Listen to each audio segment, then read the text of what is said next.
Sure, I'm pleased to be here. I appreciate your patience. I've been battling a bad cold all week, so when I arrived on Wednesday to give a lecture on Thursday and a lecture on Friday, I had no voice. Can't give a lecture with no voice.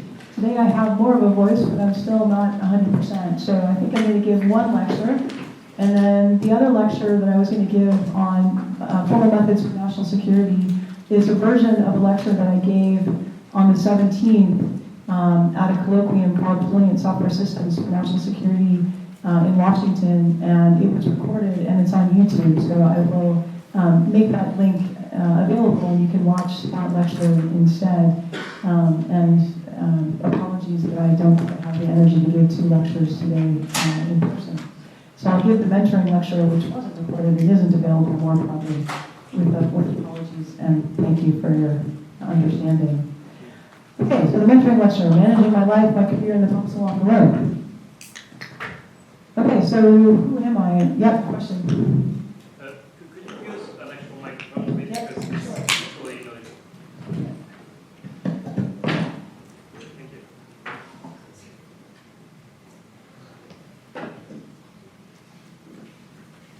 you. Is this better? Yeah. Thank you for pointing out the problem. Okay, so who am I and why might you care about what I have to say about mentoring and managing your professional life? So in 1990, I got married. I was a junior in college, and that was just as weird then as it is now, maybe even weirder. It was weird. I changed my name in the middle of my junior year in the winter semester. In 1991, I started my PhD at Stanford. In 1992, my daughter Elaine was born. She's like the little bundle in that green blanket. That was the summer of my first year as a PhD student. That was also just as weird then as it is now. Turned out that was a really great time to have a baby, in that a PhD is you have a ton of flexibility. You have to be very few places. You have a ton of flexibility as long as you have childcare. I had 45 hours a week of childcare as an au pair. My husband had a real job at Apple, so we could afford that childcare. So, like flexibility, like having kids when you were ready to have kids is a really good time, whenever that is in your life. And when you're ready to have a kid is a really good time to have a kid. In 1996, I finished my PhD, so I actually did my PhD in less time than average. Part of that I chalk up to a lot of the difficulty in doing a PhD is the stress of looking at that blank piece of paper or the blank, like, oh my God, what am I supposed to do? And for me, I was like, oh, thank God I have 45 hours a week that I don't have to be taking care of a small child. I can go stare at that blank piece of paper. I'm very, very happy to go stare at that blank piece of paper 45 hours a week. And then when I was like, oh, thank God I can go home and take care of a small child, I don't have to go stare at that blank piece of paper. Those two stresses kind of counterbalance each other in a really good way. But that's what worked for me. It's not what works for everybody. Like most people, like, oh my God, I'm only 20, whatever, I'm not ready to have a kid. That's a perfectly rational thing to do too. In 2000, I got divorced. 2002, I got remarried, and I'm still married to that person. A super fantastic person. I'm delighted to be still married to that person. He's here. He dropped me off, and he's going to pick me up after these lectures. In 2004, I served as program chair for ICP. 2007, I was elected chair of CPLAN. 2010, I was named ACM Fellow. 2011, I started program manager at DARPA. So I worked at AT&T Labs for 15 years, so that's a long time in a research lab. And then 2011, so I was a DARPA program manager for 3 years. In 2014, I started as a full professor at Tufts. Yes, I started my academic career as a full professor. That was totally weird. And in 2016, I became department chair. So yes, they made me department chair after being a professor for roughly 1 3/4 of a year. Yes, that was also totally weird and not really recommended. But they offered me 5 tenure track faculty, increase of 5 tenure track professors to become department chair. So my department at that point had 15 tenure track faculty. So that was a massive growth. I couldn't really turn down growing my department by that much. So I became department chair.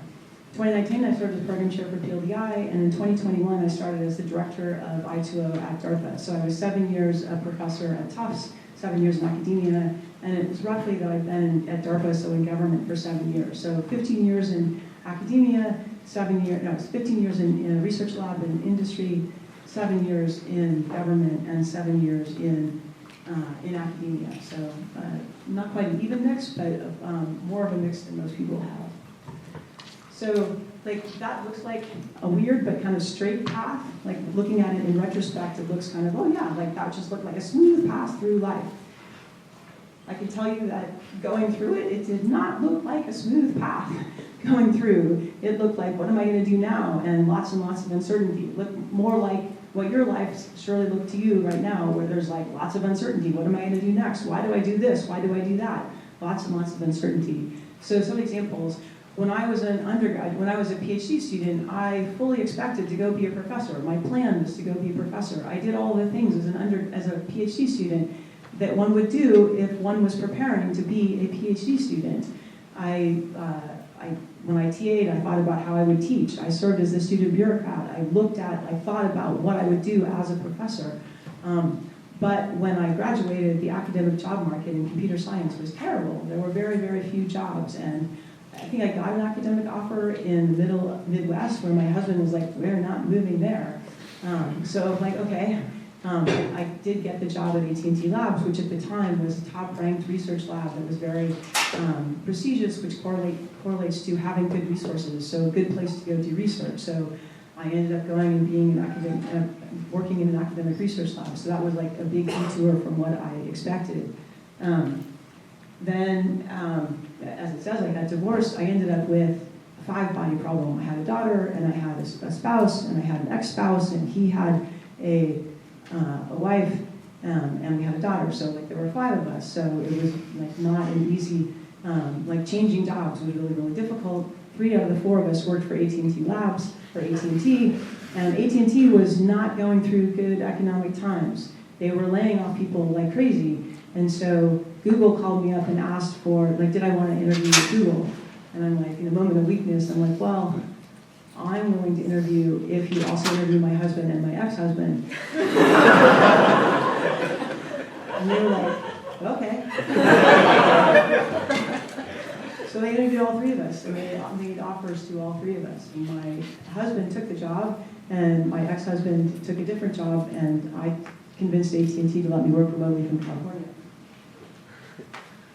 So we all ended up working in California for quite a while. So like that was unexpected, but because of the bad job market for AT&T. And then, so that's one place where there's like lots and lots of squiggles in that graph up in that branching river up there.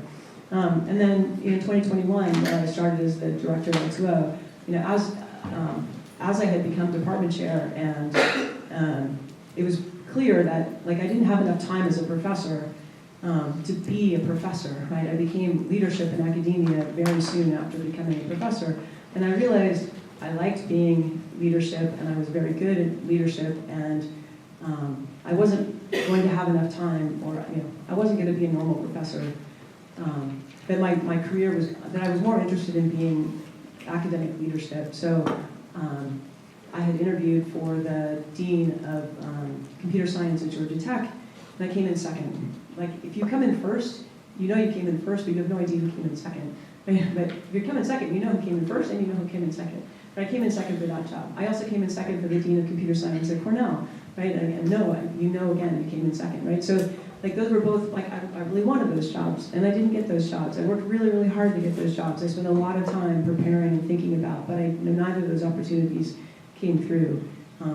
When I got the job as director by X2O, I was simultaneously looking at the dean of computing at Northeastern and a position at Microsoft, being deputy director of the Redmond Research Lab. I ended up withdrawing from the dean of Northeastern position. I got the position at Microsoft and had to decide between the I2O position and the Northeastern position. So like, those are just examples of like, it might look from the outside that famous people have like this very smooth, simple career path, but in fact, it really looks like that, like this just total mess. And so like, don't be despairing when you look at somebody else's career path and it looks super, super straight while you know that yours is like a total mess. Like theirs was a total mess too. It's just like they picked a path, like time went forward and they prepared and they just kept at it and it looked smooth, but it wasn't smooth for them either. So it helps to have guiding principles to navigate that mess of different paths as they go forward. So I just wanted to talk through some of my guiding principles, or the ones that have helped me through that mess of different paths. So the first one is enjoy what I'm doing most of the time. Like, nobody enjoys what they're doing all the time. Like, I've had to fire people. That's never fun, right? I've had to, keep working on a certain problem, like bang my head against the wall way, way past when I really wanted to. So, like, I'm not talking about every minute of every day is rainbows and sunshine and unicorns, but I'm talking about, like, most of the time, the kind of problems that I'm working on, the kind of things I'm doing are things that I enjoy.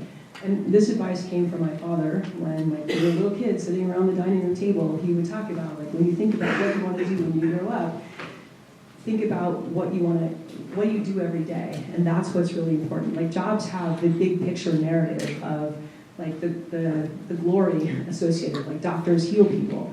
Like, that's great, but if you hate blood or you hate talking to people, not the job for you, right? It's really, really important that you think through, what does the job do on a day-to-day basis? Who do you talk to? Do you talk to people? What's in your inbox? What do you have in your inbox? What's in your outbox? What do you do on a daily basis? And that's, like, what's really, really important for picking what you do. My mother-in-law, she went to, kind of mid-career, went to business school, and she was really good with people, and so she decided to major in her business school track to pick finance, because that was, like, the farthest from her skill set, where she would challenge herself the most, but she hated it. But after she picked finance, like, all the jobs that she was, like, able to get afterwards were in the finance side. So she put herself in the quadrant that was, like, the kind that she hated the most, and suffered for decades after that because of that choice. So it's really, really important to, at least, for me in my experience, to think about, like, what are you going to do on a daily basis and optimize for that. But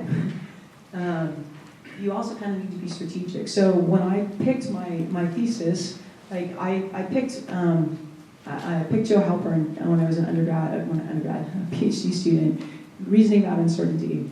But I found myself working all the time on problems that John Mitchell gave me about reasoning on programming language problems, theory of programming language. So after about 9 months, it was also a pain to get Joe Halpern to sign forms, because he was an adjunct professor at Stanford. He worked for IBM. And so after about 9 months, I'm like, this is crazy. I just switched to have John Mitchell as my advisor. And John was a great advisor, and I enjoyed working with him on a daily basis. But theory of programming languages is not the kind of theory that most people do in the United States at that time, right? Like, we've come a long way in the United States, right? But back then, it was like, you do what? Like, I remember interviewing a candidate for a faculty position at Stanford, and we went around the room, and he asked each of us PhD students, what do you do? And I said, I do theory. And I said, theory of programming language. I thought you said you do theory. I'm like, yeah, I do theory. So when the job market was bad, like, most universities were not looking for people who do theory of programming languages. So, like, it would have been more strategic to pick a different area.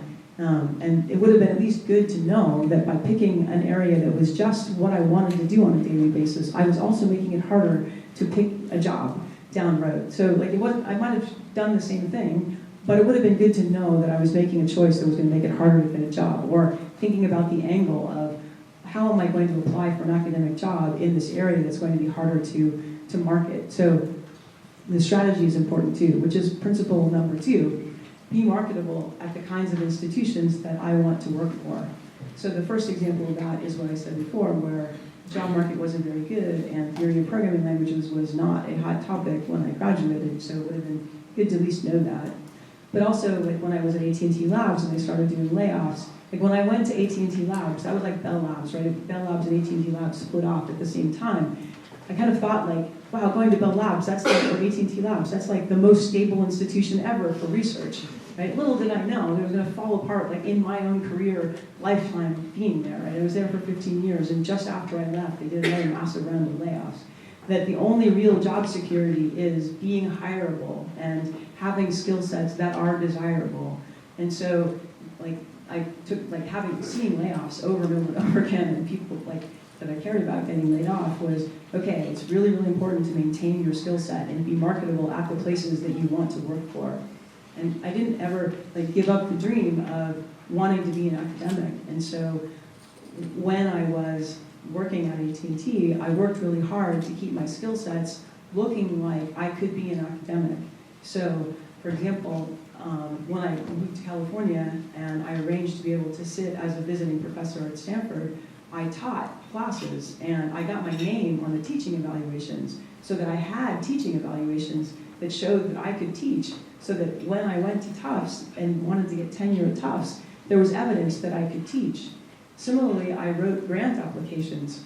I didn't need the money at AT&T Labs, but I could get grant applications for, I could write a grant application where the money would go to other people, but that would have my name as a PI, so that I could have evidence that I knew how to write grant applications, which again would be helpful for getting tenure at Tufts. So, like, getting tenure at a teaching, at an institution, university, when you don't already, when you haven't been at a university is not easy, but that's how I was able to do it. It was because I was paying attention to how to be marketable at the kind of place I wanted to be, even though I wasn't already at that kind of place.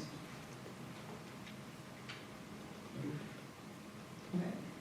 Principle number 2.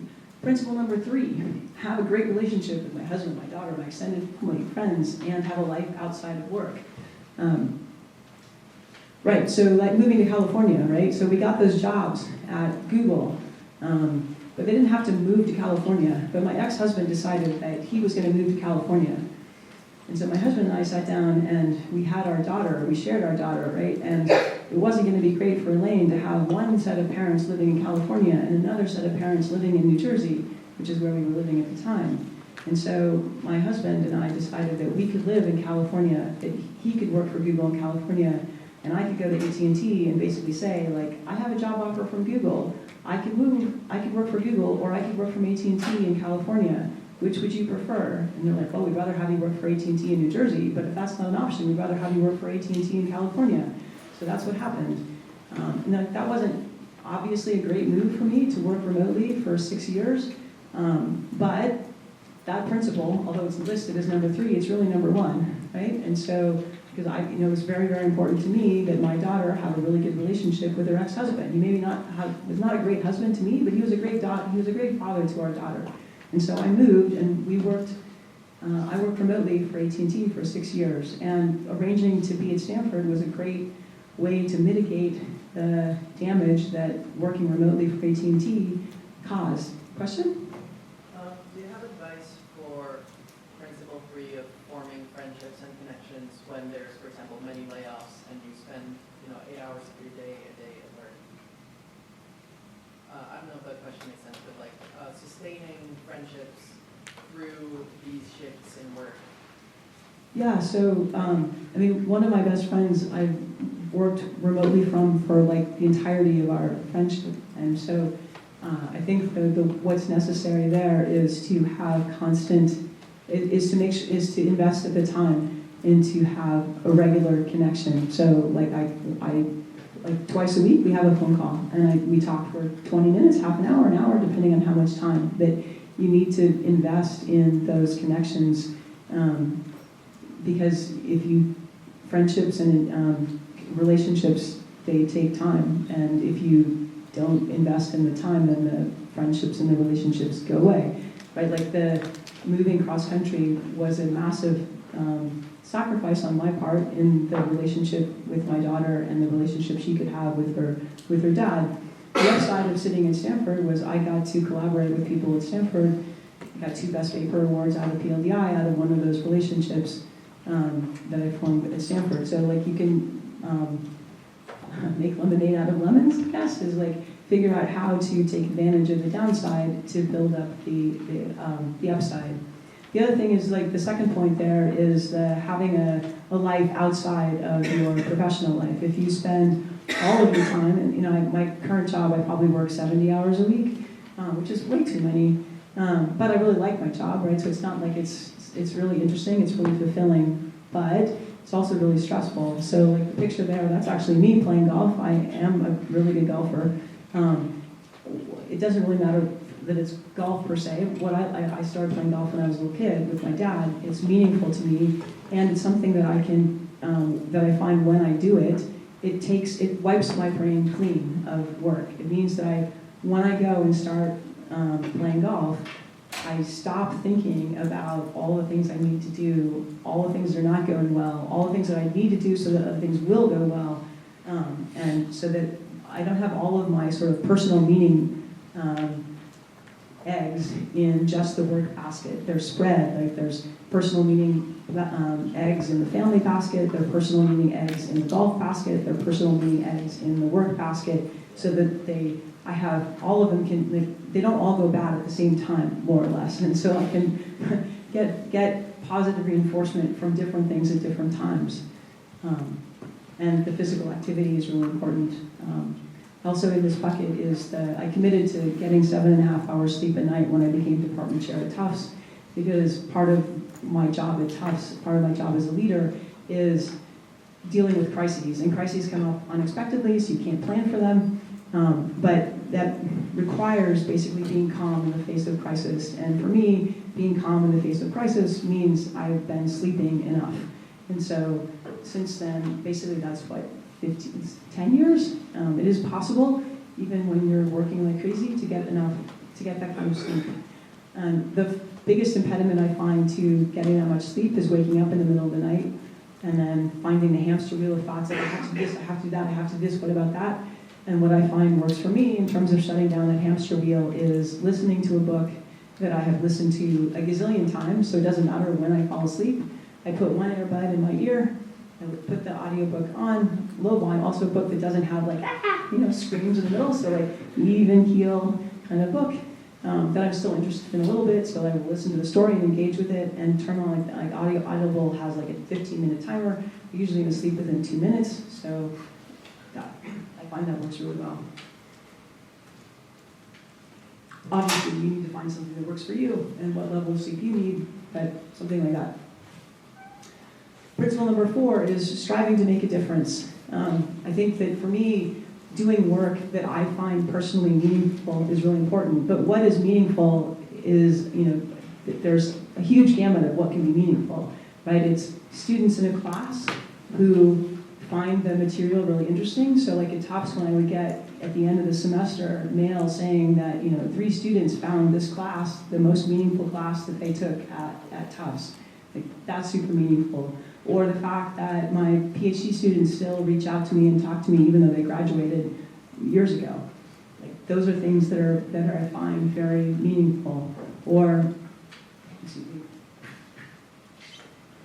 a ton of the work that I'm doing right now at DARPA I find just really, really meaningful, right? I told you I had the job offer from Microsoft being the deputy in charge of the Redmond Research Lab. I turned that job down, even though it paid like an order of magnitude more than my current job, because the job at DARPA, which is creating and preventing strategic surprise for national security, I find just incredibly meaningful. That mission, which I find a little bit more challenging right now, I'll be honest, is just so important, right? Like part of that is like the talk that if you watch the video or that I would have given if I was not quite so sick, I'll just give a snippet. Like our software right now, the way it is built, and the deployed software that we have is riddled with vulnerabilities, and we just accept that as, of course software is riddled with vulnerabilities. That's just how software is built. And we know that adversaries are exploiting those vulnerabilities. We know from Salt Typhoon and Volt Typhoon that critical infrastructure, they're putting implants in that software.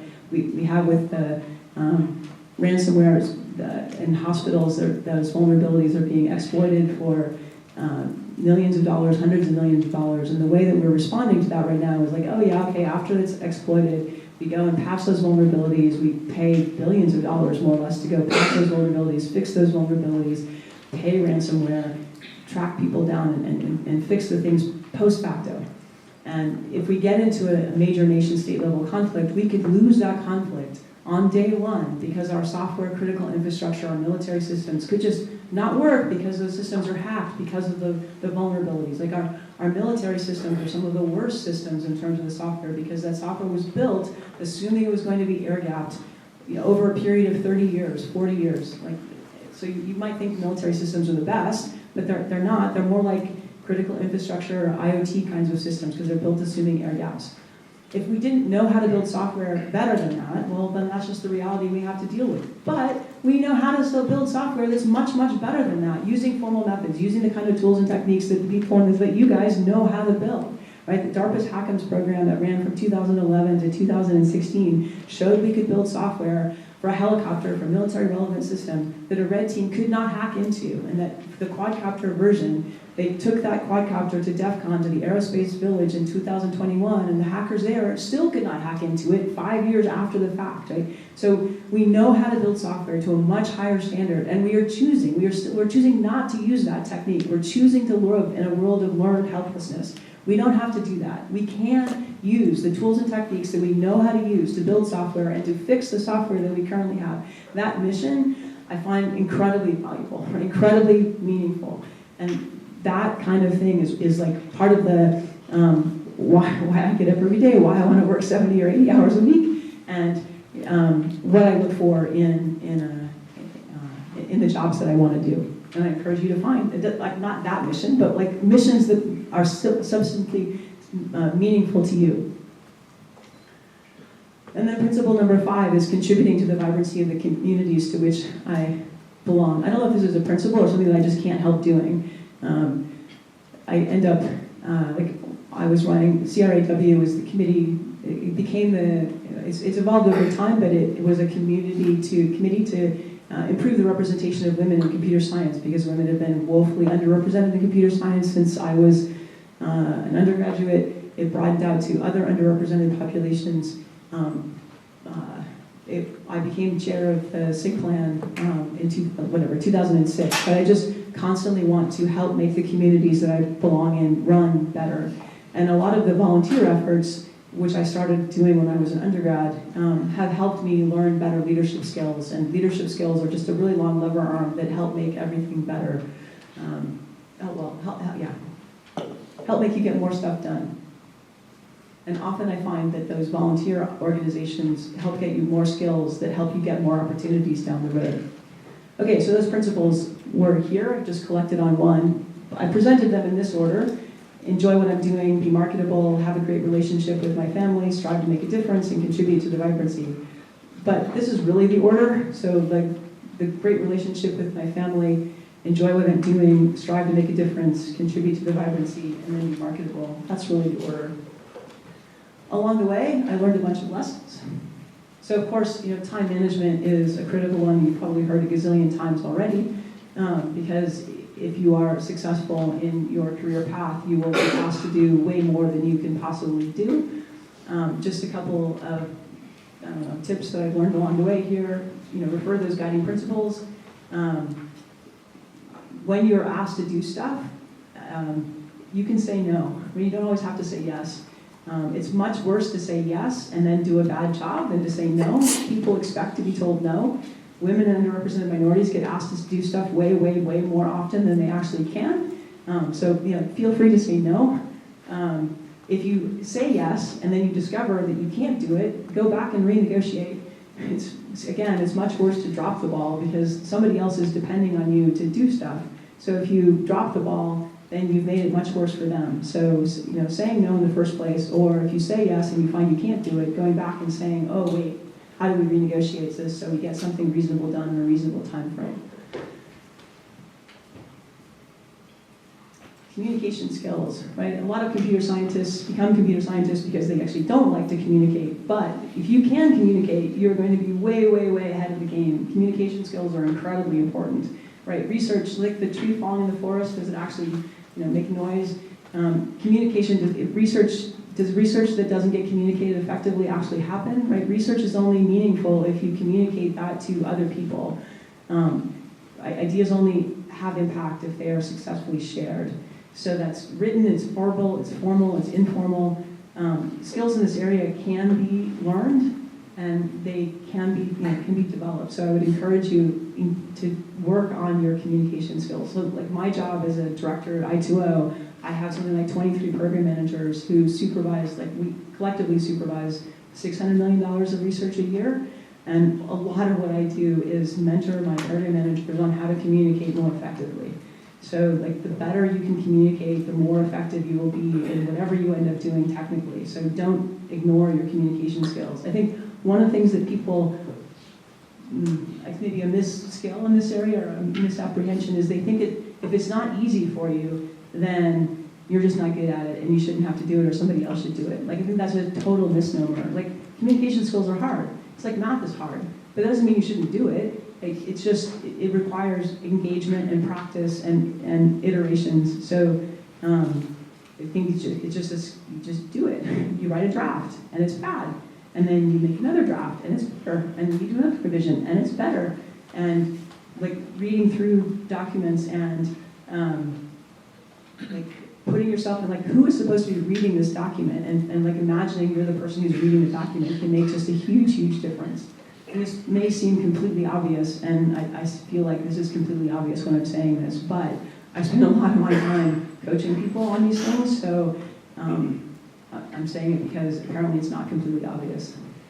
And the second point here is like know your audience and pitch your message appropriately. So if you become a researcher, funding is incredibly important, right? NSF and DARPA are two of the major funding agents in computer science, and the style of proposal for NSF and DARPA are completely different.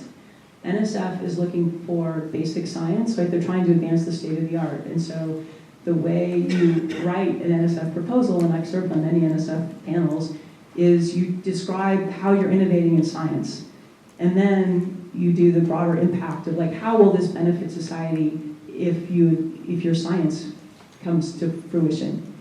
DARPA is about changing the world, solving some particular problem. So there your focus is first on the broader impact, and then secondarily is what is the science that is going to be necessary to advance that state of the art. They're like completely flipped, right? For NSF you describe your science, and then kind of in a footnote, how will that science impact the world? For DARPA, a broad agency announcement describes a problem you're trying to solve, that DARPA is trying to solve. For the DARPA proposal, you need to describe how you're going to solve that problem, and then what the science is that will do that. So DARPA cares about advancing the state of research, but only to the extent that it solves a particular problem. So if you write, and this happens all the time, to DARPA, I'm going to advance this science, and obviously this is useful, your proposal is going to get at the very bottom of the pile because DARPA doesn't directly care about solving the science. It only is to the extent that it addresses the problem that DARPA is trying to solve. So let's see, we are at 2:35, so we have a little bit of time. So I suggest we do a little bit of exercise right here, and everybody, like, you should all be able to describe your research in both of those ways, where you start with the science and then explain what is your science hypothesis, and then you explain the broader impact, or you start with the broader impact and then you explain the science. So I suggest that you each pair up with the person sitting next to you, and you probably